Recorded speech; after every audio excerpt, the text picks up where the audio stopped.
Monologue for Shut-Ins number 308.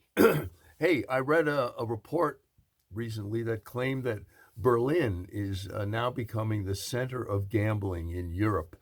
In other words, Berlin is becoming Europe's Las Vegas.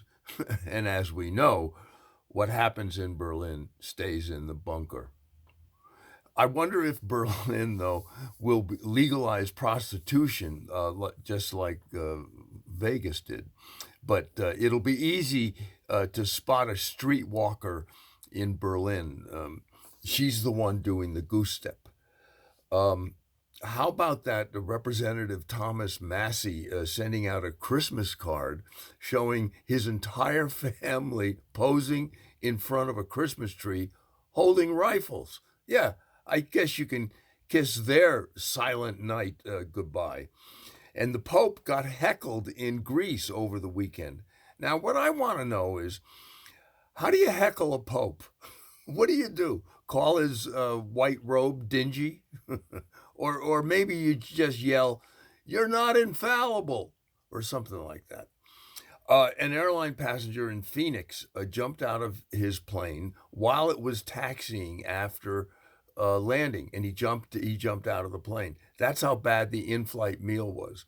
But do we think that after he jumped out of the plane, the first thing he yelled was, "Taxi"? Just a thought.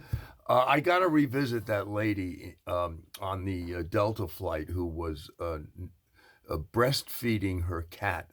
Yeah, you remember that? A woman on a Delta flight was breastfeeding her cat.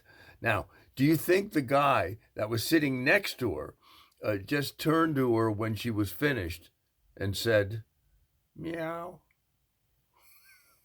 Or maybe he turned to her and said, "Come on, is it really better than the fish?" Mm. There was a man in Italy who, in order to avoid being vaccinated, showed up at the vaccination center with a false arm. And sure enough, after he got his shot, his fake balls swelled up like basketballs.